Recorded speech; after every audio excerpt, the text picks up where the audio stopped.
Dobro jutro, dobrodošli. Još jedna radionica, online radionica Kulturnog centra Zrenjanin. Danas imamo jednu zanimljivu temu koju smo pokrenuli pre sada već dosta vremena. Ovo je jedna 4-5 radionica na ovu temu, otprilike.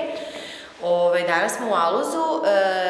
Jedna super zanimljiva izložba je malo pre nekih svetskih, je li tako? Stevo, dobar dan, dobrodošao. Ćao, bolje vas našao. Dobrodošli u galeriju Aluza da pričamo malo o stripovima po 4-5. Pa tako, ko zna, da. Pa da, bila je promocija knjigi čiji su originali ovde, 21. kulturnom centru.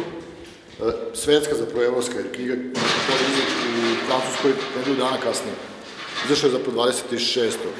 Tako da u Zrenjaninu je bilo neka određen način premijera, predpremijera i to, što je za mene nevjerojatan događaj u karijeri, jer je bio vrlo emocionalan, ne naročito važan za karijeru, ali meni lično izrazito važan. I zahvalno sa Zrenjanicima je bilo nevjerojatno puno ljudi, za razliku od mojih očekivanja, obzirom da je naša varoš malo specifična. Pa dobro, otvaramo se, radimo na tome da pokrenemo neke stvari u boljem smeru i za decu, a i naravno za nas odrasle, pošto je strip, kada pričamo o stripu, jel da, to je tema koja nikad ne prolazi. Kreće u ranom uzrastu i oni koji zaista zavole strip držite do praktično dokle god živiš, jel tako? Nekako ja to na to tako gledam. Ima sad raznih stripova, tako na razne teme, ali generalno strip kao, da kažemo, vrsta nekog izdanja.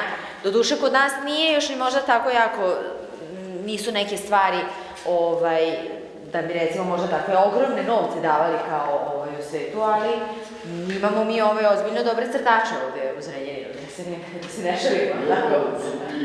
On je jako dobro autor, to nema zeze, ali to je kao i za sport, kao i za sve drugo, dakle, prosto takve su prirode. A što se tiče samog stripa, to je više crtanje nego što je sam strip, ne mora osoba da ga čita, može da prosto voli da crta te stvari. I onda ulazi neminovno čitanje kad savlada slova, pa onda počne da biva još ambicioznije. U smislu da počne možda da se bavi time konačno na kraju. Pa, hoćemo da pričamo malo o ovome što vidimo ovde ili malo pričamo još o stripu, da vam damo neku vestiricu. Zna neko nešto o stripu, što ste čitali nešto? Lista? Ja sam čitao Zagora. Zagora, najmano će teo biti zanimljivo, ili malo slično.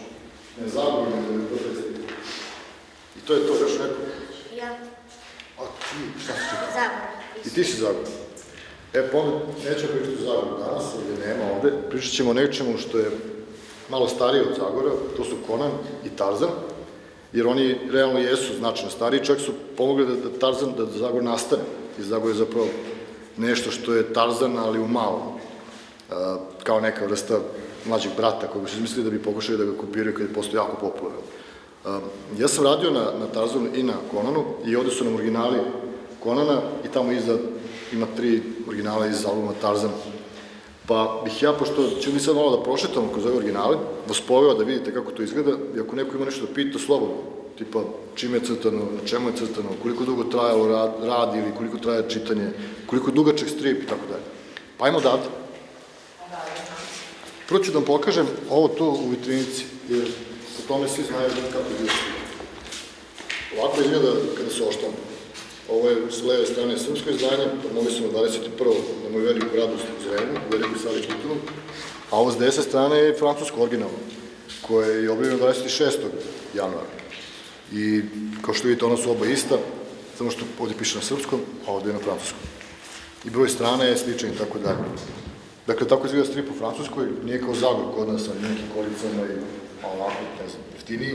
U Francuskoj strip se zove Bande dessinée i mnogo je zahtevniji za rad i mnogo više publike ga prati, vaših vršnjaka i starijih. I u suštini, uglavnom, oni ovako izgledaju. Postoje malo veći, postoje malo sa više strana, ali to je to. I ovakvi stripovi nastaju na ovaj način. Dakle, ovo su originali u kojima se, kada se oni skeniraju i pripreme za štampu, nastaje knjiga na kraju. Ja ih radim konkretno na 3 formata, radim ih tušem, belim i crnim, a pre toga je tu olovka, kao neka vrsta postavke, takozvani layouti, da se ne bi pogrešilo, da se zna šta se nalazi u ovom okviru, šta u ovom okviru, zapravo se podele okviri, pa onda se njihov sadržaj posebno radi olovkom, pa potom tušem, da bi se detalji sve bio završen kao što je ovdje. Sad, ja sam ovde usekao ove malo veće formate, da ne bih naškodio originalima kada ih lepim na ovom statu. Dakle, oni su inače, kao što vidite, do ovih ivica. Ovo resto je samo dodatak da bi mi štiti original od eventualno štete zbog izložbe. I u suštini, svi kao što vidite, svaka tabla stripa, jer u stripu se strane ne zovu stranama, mislim, zovete ih vi, ali mi ih u poslu zovemo tablama i između ostalog, one nisu iste. Svaki kvadratić je drugačiji na svakoj strani, one se razlikuju. Jer je važno da se ispriča priča vama i starijima, da svima bude razumljivo, da mogu lako da prate s leva na desno i da istovremeno svaki bude različit, zato što nije stvar u tome da se ponavljamo, da budemo originalni, da budemo kreativni, da ne ličimo ni na koga, da stvaramo nešto novo. Dakle, na svakoj narednoj se i veličina tih prizora menja i njihov raspored se menja, ali se čitaju uvek sa leva na desno. I tako se iscrtava i radnja da radnje sa leva na desno. Ili koji su uglavnom kreću na taj način, da bi pomogli čitaocu da prati, da vam pomogne da znate kuda treba da vas oko vodi. Sad, kao što vidite, možda bude ovako poređeno u ovoj nekoj kompoziciji, a možda bude sasvim linearno, da budu poređeni ovako baš da se idu u vodoravno. Ovo su prvih 5 strana iz stripa, postavio sam ih namerno prvih 5 da bi se videlo kao da se recimo uzeli stripe čitate. Znači, pogledajte da sam na svoju knjizi. Ovo je naslovna strana, originalni rad po kome je naslovna oštampana, samo što je nakladno kolorisan digitalno, ali ovo je originalno na papiru, rađen tušem, flomasterima, oba sive pozadine su urađene sivim tonom u flomasteru, a digitalno sam ih prosto preradio da budu u ovoj boji pustinje. Jer priča se je smeštena u pustinji, u jednom vrlo zabitom mestu. Nije sad da te pitam, jel dobiješ ti sad izvijek? Ne, okej. Jel ti dobiješ temu, kada oni tebi kažu radiš taj strip, jel ti dobiješ radnju, neki okvir, ili ti je pušteno na volju da napraviš kako hoćeš to izdanje? I kako dolaziš uopšte do ideje, ako je na tebi, kako ćeš sada realizovati 1001. Conan u seriji? I pretpostavljam da se radi godinu dana, je li tako? Koliko radi?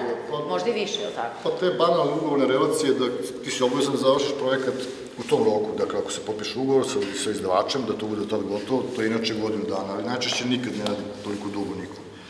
Ja radim otprilike 2 ili 3 ovakve knjige godišnje, dakle ja završim za 3-4 meseca, iako ugovorne relacije godinu dana.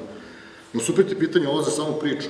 Konkretno Conan, da bismo radili adaptaciju originalne Howardove pripovetke, priče o Conanu, on ih je napisao 21 pre svoje smrti i to je 930-ih, tada je on izgubio život tragično, prošlog veka, i on je napisao 21 priču, od čega je ovaj vodeći evropski izdavač Glenat odlučio da napravi timove po njihovom izboru najboljih u Evropi i svetu koji su dostupni da se prave adaptacije tih novela.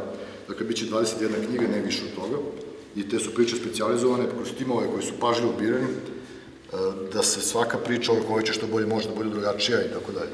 Tako da su radili Christoph Beck, ja i Đulija Brusko na ovom konkretnom Conanu, na način da smo adaptirali Christoph i ja zajedno priču, u smislu originalnog teksta, pa sad vizualizujemo kako je trebalo da izgleda. A Đulija je fascinantna autorka koju sam je odabrao i koja je kolorisala moj strip. Ja sam prezvao kako je to ispalo. Sad ne mogu da vam pokažem kolore, jer ih nemam ovde, ali u knjizi su.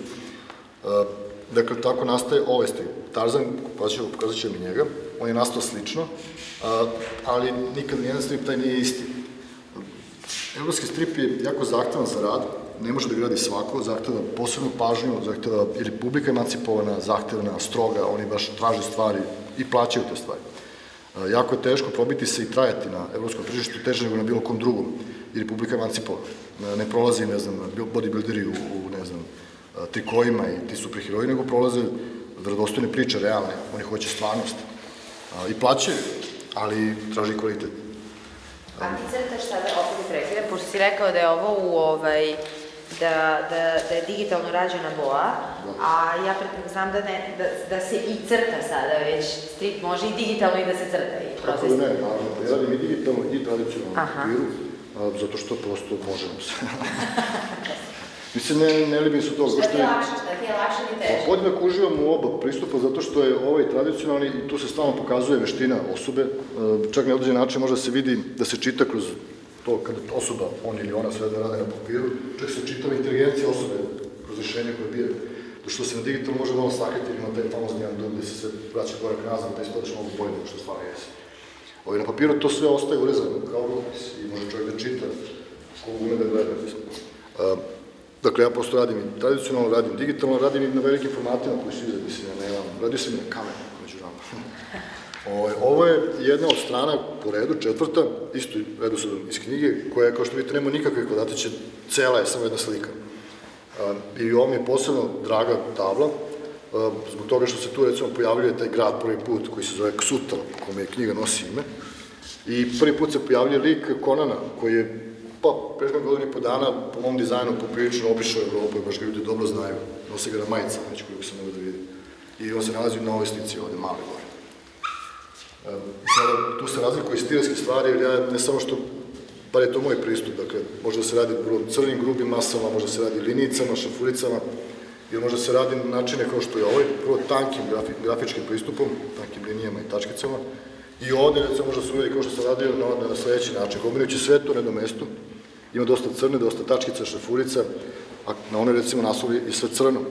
Dakle, stvari stilske razlika i malo bogatijih izraza i kreativnosti generalno. I ovo je poslednja tabla, ne, nije poslednja, ima ih još dve, ali ovdje ima još jedna slika u produžetku, to su duple dve strane, takozvani splash page-ovi, duplivice, gde je jedan prizor zapravo na obe table ako ide. Jedan i drugi, i treći, to su tri masovne scene, gde Conan rastura ekipu koja je napala iz njima znanih razloga, i ovde se to produžava, da njegovi drugari rade isto. Dakle, mogu čak i tako da se rade strane, da kada otvorite knjigu, da sa obe strane po cijeloj dužini bude jedan prizor, što je vrlo zanimljivo za gledanje i zahtevnije malo za izgled. Malo je krvoločnije, ali za Boga, to je Conan, od njega se ne očekuje da bere cveće i bude lepi. Šarmira žene. Dobro, tu si baš imao dosta posla, koliko si radio ovo je onako baš zahtevno. Da, ovo su table koje zahtevaju malo više vremena, ali ne zbog same izvedbe, nego zbog činjenice da je to Conan i da on ima ogromnu publiku širom sveta, da izdavač Glenar očekuje jako puno i od knjige i od tebe, i pritom što je to Howard koji je jedan od klasika stripa, mislim, čovjek koji je stvorio jedan od klasika stripa, što je Conan. Slično je priča iz Tarzanom, njima ćemo kažem za koji minut, što je još odgovornije, još zahtevnije bilo za rad. Dakle, vremenski nije toliko zahtevno, koliko je zahtevno bilo u smislu odgovornosti da znaš šta radiš i za koga, kolika je publika toga. 2-3 dana mi treba za ovu tablu. Mislim da svakog ovaj. Ovo je isto jedna od tih duplerica, dakle, opet kao jedna malo prepomenuta, idu na obe strane 3 dugačke prizora. Sad idemo na sledeću, koja je meni vrlo dragocena, baš draga. Ovo je naslovna strana za crno-belo izdanje isto Glenar, Conana, ove iste knjige, zato što taj izdavač ima pristup da radi jednu knjigu u crno-beloj verziji i redovne kolornoj. Meni je vrlo drago što je to crno-belo izdanje, jer ja inače više volim crno-belo nego kolorno. I to što smo sada videli u ovoj vitrini, ovu knjigu i one dve tamo sa drugom naslovom su apsolutno ekskluzive, zato što niko sem nas iznajmljivaca za sada nije video knjige, nije video originale po kojima su knjige štampane. Vi se čekam naslovom.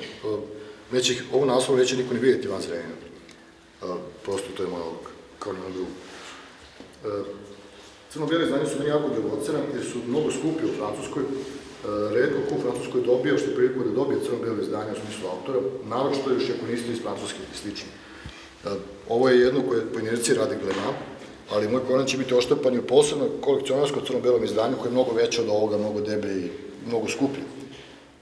I sad, za malo bolje poznavaoce priliku u Francuskoj, što to nije praksa, od mojih 5 knjiga koje sam tamo objavio, 4 imaju i crno-bela ekskluzivna izdanja koje su nezavisne izdavačke kuće radile. Ono su mnogo skuplje, idu za posebnu klijentelu, što je vrlo redka stvar, jer to je poprilično solidan procenat u smislu izvedbe. I ovo je poslednja tabla iz Conana, koja, kao što vidite, ima više kadrova, to je prizora kadrova, kako se ko zove, u odnosu na sve ove prehodne, jer je mnogo sadržajnija, ima dosta više dešavanja. I sada još jednu stvar nisam rekao, s novim tablama ima dosta teksta, koga nema sada na originalima, zato što praksa je bila do pre možda 20 godina, da se tekst upisuje ručno od strane autora i na samim originalima. Dakle, ucrtavaju se ovačići, upisuju se tekstovi, ali to je ružnilo estetski dojam, ukupnu umetničku vrednost originala. I onda se s time prestalo, pa se nakon toga tekst upisuje digitalno. Dakle, skeniram, u mom slučaju, skeniram tablu, pošaljemo redakciju i tamo postoji ekipa koja edituje, koja pisuje tekst. Ja sam u suštini digitalno nesam oblačih da bih hteo da stoji, da mi oni ne bi slučajno posle u produkciji naneli oblačih pa mi isekli neki prizor, na primjer načeli Konana negde sa ivicom. Ja to unesem digitalno, da oni znaju gde se tekst nalazi i pozicioniram ga tako da je dovoljno za njihov tekst, ali ga oni unose. Dakle, tekst se više ne unosi na papiru, da se ne bi ružnio u estetski taj dojam umetničkog dela. To se u francuskoj predligi pretio umetnički dela. I stigli smo do Tarzana. Tarzan je jako zahtevan bio za rad, zato što je najodgovorniji za autora koji ima, ako malo drži do sebe, je najodgovorniji možda naslov koji može da se radi, zato što je star preko 100 godina. Sve u njemu je već rečeno, napisano, nacrtano, objavljeno, pozorišne predstave, plakate, radio drame, pa ne filmovi i stripovi. Dakle, sve je rečeno, sve je već viđeno. I sada ti, pošto je tolika ogromna publika, ništa se novo ne može predočiti ljudima. I vrlo je rizično za izdavače da ulaze u nešto tako veliko, u smislu toliko toga već da ima. Međutim, mene su odabre da uradimo adaptaciju Baruzovog Tarzana, ovo je rađeno po knjizi Baruza iz 900, nisam sigurno, početak 20. veka, rane godine 20. veka, kada je Tarzan nastao. Uzeli su bukvalno njegovu knjigu prvu, Baruza, i adaptirali u knjigu koja ima 80 strana. Na prvi 30 strana uopšte nema teksta u stripu. Scenarist je imao jako veliko poverenje u mene i odlučio je da se on povuče potpuno, da meni 31. strana ostavi da se rešavam samo slikom. Dakle, ništa ne objašnjava didaskalijama tekstom.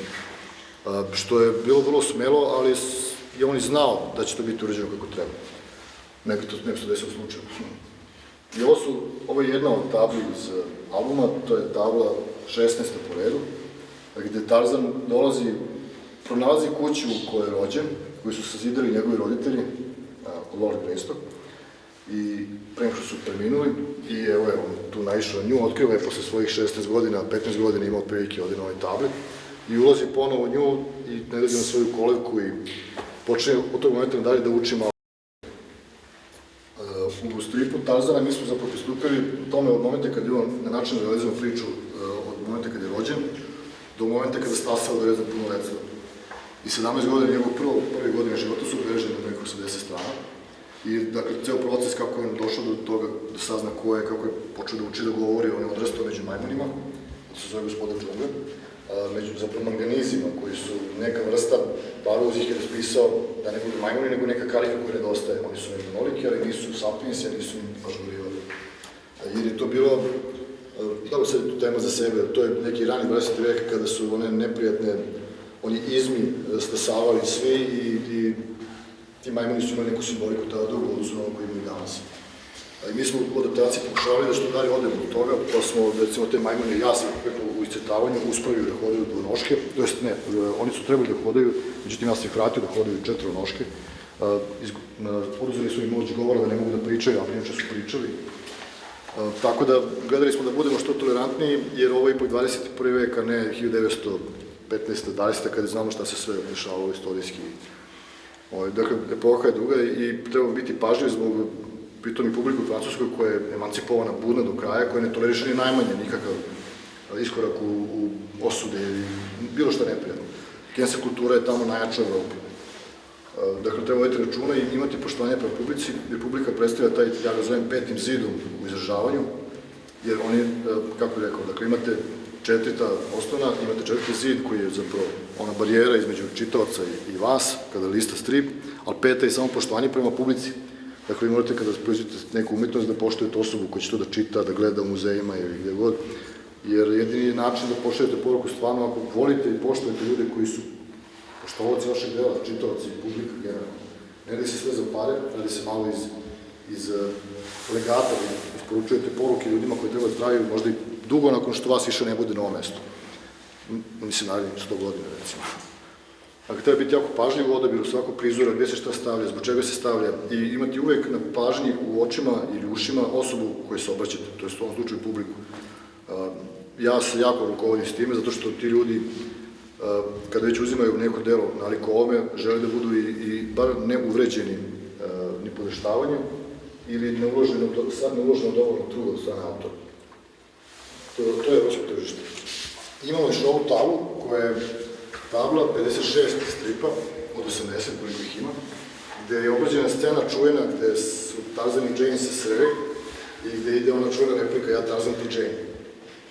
Samo što ovde nema mnogo dijaloga, Tarzan to i ne govori još uvek, ali Tarzan je naučio da piše to kroz stripa, naučio je nešto slovo i on zna da se popiše da bi se predstavio, ali ne zna da izgovori to, ne zna jezik ljudi, odrastoj šumi. On zna jezik onih životinja s kojima je bio. I sad tu Jane počinje polako da ga uči stvarima. Nakon susreta u podnožju vodopada.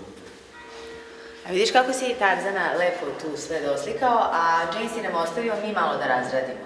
Nije do detalja nacrtano. Nije ništa. Kao neka scena.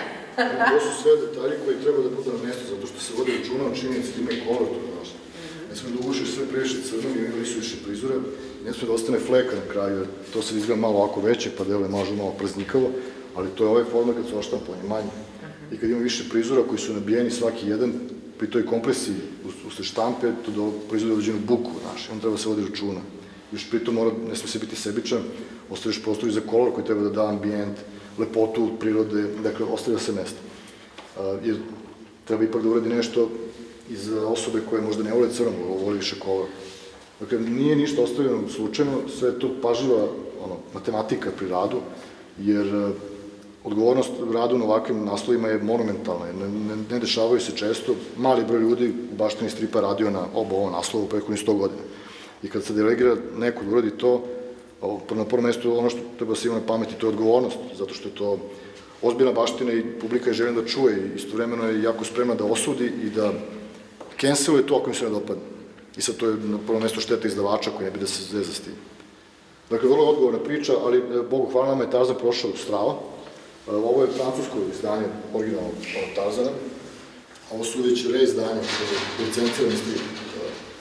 Pa onda imamo tu špansko izdanje koje sledilo odmah nakon francusku, koje po onome koliko se mogu da dobijem informaciju od urednika u Španiji, izdavačke kuće je prošlo fantastično, razgrabili su mu tiraž tamo.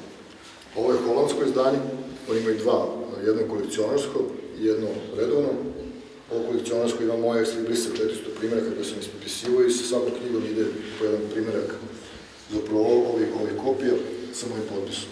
Nedostaje mi ovde nemačko izdanje koje mi nije stiglo za izložbu i jedno kolekcionarsko, tvrdo koričeno sa 130 strana debelo, crno-belo izdanje, kojem se naročito radujem, međutim ono je i toliko veliko da ne bi mogu baš da stane, jer skoro malo je veće od A3 formata.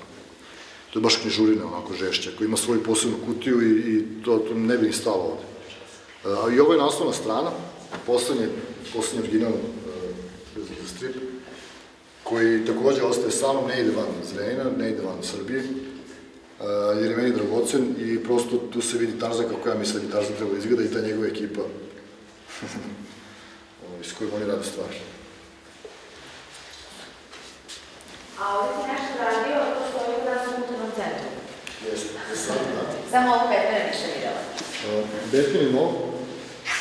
Conan je završen i stoji još uvijek u kulturnom centru, zapravo stojeće od 1. februara, kada se izložba ovde bude skinula. I vraćam ga tamo, ali će on uskoro ići van Srbije, ali realno gotov je. Jer sada tek Conan kreće da se zahuktava po Evropi i pošto je knjiga izašla, dobit će reizdanje i sad to kreće da se širi i ljudi su vrlo voli da ovo bar vidi, ne mora da stoji baš malo vreme. Batman je nov, on nije završen baš skroz. Batman jeste gotov u smislu lika, kostima i svega, međutim nije taj takozvani rendering završen u kraju u okruženju, nisam stigao prosto do otvaranja izložbe da uradim. Možda bih još malo doradio kostim, ali nisam teo da ostane zabeleženo tek tako na dohvat ruke svima moje rešenje za kostim lika, jer to tek treba da usledi. Od novih ekskluzivona ćemo posle. A ovo je nešto što visi u kulturnom centru i najstariji rad ovde prisutan danas. Slavi 5 godina sad za koji mesec. I Punisher. Jedan od nekoliko radova mojih na Punisheru, iz vremena kada sam želeo da radim na Punisheru, to je bila neka vrsta želje, bilo bi super da crta Punisher u smislu stripa. Međutim, među vremena sam od toga odustao, jer to više nije strip koji bih ja radio. Promenilo se sve. Generalno američka produkcija se razvodnjila i ne vidim sebe tamo, osim Zučugara. I to je to društvo. Imamo i to, a kolor nije promakao nikome. Strava. Ovo je prvo i rađen je akril na platnu i prvi je moj rad u boji i jedini za sada na platnu, gde sam hteo prosto vidim kako bi to išlo sa bojama, kada bih recimo radio neki od likova iz te Hiborije koja je epoha i vreme i prostor kome živi Conan, neka estetika gde bi bio predočen ne kao Conan, nego kao neki njegov lik sa strane koji se to vrti oko njega, ali u boji. I to je prvi moj pokušaj i ja sam onako solidno zadovoljan s tim, jer je prvi. I urađen je negde tokom u drugoj polovini prošle godine, fino se to sad sve osušilo već. Ali, eto, to je jedan za sada jedini moj iskorak u boju na platnu ili na papiru urađen i izložen na izložbi. Evo vremenski teden. U kojim tehnikama se radi crteži? Koji tehnikama se? Radi crteži. Crteži, da znam nešto konkretno ili mislim mali, veliki? Da, sve jedno. Sve jedno. Radi se različitim tehnikama. Možeš da radiš olovkom, najobičnijom, na primjer ako želiš grafitnom. To ti je najlakše, možeš lako i da obrišeš i imaš kontrolu nad time šta se dešava. I možeš i da se igraš s onim senčenjem, da razmazuješ. To je možda najzahvalnija tehnika za početak. A onda već malo ozbiljnije su one kada imaš manje prostora za korekciju, a to je kada radiš tušem ili akrilom, zato što tu naneseš potez na papiru i on ostane. Sad ti onda možeš belilom, tipa ne znam, belim tušem ili belim nekim koji god hoćeš da nađeš, ne znam, temperama, na primjer, ljudi takođe radi, da maskiraš malo to. Ali opet to se vidi. To je iz ono smeri kad smo nešto način. Sad u toj tehnici rada sa tušem možeš da biraš na ziljiv način. Ova četnica, ona četnica, ovo pero, ono pero. Možeš dlanovima da utiskuješ teksture, možda se igraš do kraja, beskrajne su mogućnosti. Sad, ako radiš na papiru, opet koji papir, da li je tanje 100 gramski, da li je 200 gramski, 300 gramski, to se znaju knjižarama, prosto ih pitaš. Sad, taj najtanji papir, taj onaj za štampanje, koji ste vi svi imali kad štampaš nešto za domaći. U knjižarama taj je malo nezahvalan za tuš, jer njega ako kaneš malo više, on se stavi se topiri, a ovi debli su već mnogo zahvalniji i na njima može da se zezaš. Tako ja preporučujem za tuš oko 200 gramskih pa na gore. Pogotovo za početnike, da možda se ono opustiš. A ovi tanki papir, taj recimo 50 gramski i slični, oni baš nisu, za to nisu više za olovkicu. A veliki formati se rade, može, na primjer, da se radi tušem, ali bi bilo nezahvalno potrošiti 200 litara tuša. Na ovo malo bi bilo i skupo. Pa se radi akrilom. Akril se dobija u tubicama, ja sam koristio ovdje crni i beli, pa iz tih nijasa dobijaš sivu. I pošto je veliki format, ja sam ovo radio i sa onim rolerima za krečenje i sa širokim četkicama za krečenje, četkicama za lakiranje, jer one su mi davale teksturu, su grube i onda kad utakneš četkicu u taj tuš u akril, ona nije mekana kao redovna četkica, dakle, onda dobiješ i određenu teksturu kada pomeriš, povučeš, dobiješ teksturu drveta, na primjer. Dakle, nije masa koja ostaje za četkicom puna, ovako kao tamna kao ova, nego daje ovako neku teksturu, pa dobijete odmah efekt drveta.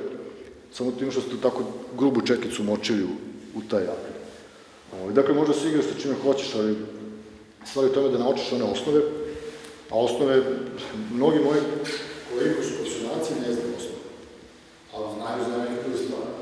Tako da, kad čekaj se počnika da znaju sigurno nešto, međutim osnova je crtaš, na papiru, ovoga, i ti možda posle učiš i druge stvari, ali bez toga na papiru ti nemaš onaj osnovni, nemaš pismenost u vizualnom izgledu, ne možeš da crtaš. Jer lako je precrtavati, to je jedna dimenzija koja je legitimna do kraja, a sasvim druga je ona majstorska kada crtaš sve iz glave, da ti ne treba ništa pri tomu da bi mogao da kopiraš. Nego ti si vidio zvezdu, vidio si najbolju druga, najbolju garicu, komšiju, vidio si futbal, šta već, i zapadnio si po izgledu i ti možeš da vam možemo reći da je mnogo da to sam za sebe, i ko je ovo, to su pravi majstori. A ti majstori su oni koji imaju jako maštu, ne može to bez inteligencije, prosto ne može misliti. Ali jako puno rada i onda krećeš od papira. I sledeća faza ti je da radiš kako želiš, da si naučio na osnovu. Možemo da radimo radionice da učimo o tim osnovama, ako budete došli ponovo u ovom broju, neki sledeći put. Odakle je ljubav prema stripu kod tebe? Pa ljubav prema stripu je ljubav prema crtanju i to nije ljubav, to je deo, ne znam, deo tebe. Ja sam radio druge stvari u životu, ali mi nekako crtež bio od uvek nešto što je, ne znam, daću jedan primjer. Na izložbi nemam kataloga da vam dam, nisam ponao, zaboravio sam. Jedan gospodin s kojim sam počeo da radim, čovjek iz Milana, ima negde blizu 80 godina, beskrajno volim i poštujem tu osobu, zove se Gianfranco Manfredi je napisao rečenicu za moj katalog, jednu vrlo kratku, zato što je to pisao iz bolnice u krevetu u Milanu jer je povredio se. Ali sam do kraja zahvalan što je i čak takav povređen izdvojio vreme da napiše pod anestezijom, praktično ili kuku perisao nešto. Napisao mi je između ostalog da kao, ja sam born to draw, ja sam za njega to. Dakle, to je čovjek kog sam ja vidio u životu 2 puta prethodnih 10 godina, ali to svi oni znaju, zato što se to odmah osjeti. I to možda najbolje opisuje. Ja mislim da je svako od nas rođen za nešto, svako od vas je rođen za nešto, samo treba da se možda malo više potrudite da provalite šta je to. Nekom je sport, nekom je pisanje, nekom je crtanje, nekom je pevanje, nekom je balet, nekom je šta god. I samo treba malo vremena, možda da vas neko ko već zna, roditelj ili brat ili komšija, koji vidio šta vam najviše prioči pažnju, da vam pomogne da ostanete tu. Meni je to bilo crtanje od uvek, ali ne crtanje zarad sebe, nego to je pričanje priča. Dakle, nije crtež bio sam po sebi, nego sam uvek crtao neke priče. Ja sam crtao stripove u godinama malca, imam iz 10-11 godina svog života, stare, do sada ima skoro 30 godina to. Stripove A4 formata u svetske monolinije, ja sam crtao svoje stripove, kao što ste videli ove sad. Svoje priče izmišljao sve, to je bez fotografije, bez ičega, crtao za sebe sam. I te stripove su, hvala Bogu, sačuvani i to sad može da odi na plakat, na ilustraciju, na dizajn, na murale, na stencil, na šta god hoćeš, ali se zadržava na stripu jer to je upravo taj svet storytellinga koji je meni najvažniji, koji prepoznaju Evropi. I u svetu, ja sad trenutno sarađujem sa Blizzardom, koji je najveća svetska gaming kompanija, i oni su prepoznali ovo i angažovali me tokom prošle godine i mi sad sarađujemo sjajno na nivou na kome sam ja iznenađen, zato što ta ekipa nije za zezanje.